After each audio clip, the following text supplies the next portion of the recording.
just a really quick. I don't hold on, argue the MT2. wait, I really don't know. quick. Yeah, go Um, ahead. sir, do you have defeaters? Like, if someone walks up to me and they're like, the Shroud. Do you have defeaters for the Shroud? Well, yeah, all I'd say to the Shroud is so most the people that even argue that the Shroud is authentic, most of them accept the carbon tests. What they try to do is so the carbon dating test shows that there's too much carbon on it for it to be a first century relic.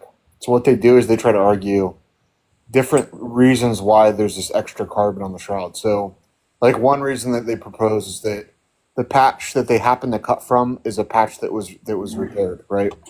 And they have various ways they try to argue this. Another thing they try to argue is that there's like threads weaved into the Shroud that's later, okay, and that's why it's coming back with a 13th century date or whatever it is. Yeah. So I would just say, look, you're granting that there's too much carbon on it for it to be old, right? At least most like Shroud defendants do. So that's the first issue. And the second issue with is the date that the carbon matches it to matches the historical record. So the first mention we have of it in the historical record just happens to be around the same time that the carbon dates it to. Right? And then lastly, and this is the most important thing, if you just want a quick response, just ask them, how does the Shroud prove a resurrection, right? Like, what about the resurrection would predict a relic like the Shroud, okay? Because they want to say stuff like, well, there was an intense amount of heat when Jesus resurrected, right? Well, what's the reason to think that? Like, let's just grant Jesus resurrected. If Jesus resurrected, why would that predict an intense amount of heat that would leave that kind of mark on a Shroud? Like, they can't give a reason for that, right? And lastly, in the scripture itself, in John, when Jesus leaves the empty tomb, right, it says that the face cloth was separate from the burial shroud, okay?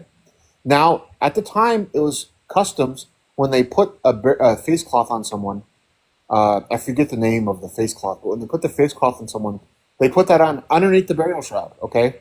So how did Jesus' face get transposed onto the shroud if he had a face cloth covering his face? None of it makes any sense. It's clearly more reasonable to think this is just one of the many relics that were created, in the 13th, 14th, 15th century, because there's a market for that at the time. It was a common thing people did. They would create relics, they would put relics, store relics somewhere, and people would have to pay to come see them. This is a very common practice that happened in the Middle Ages. So the Shroud is just another example we have of such relic. Okay. I'm gonna take notes on all of that. I might post this on YouTube.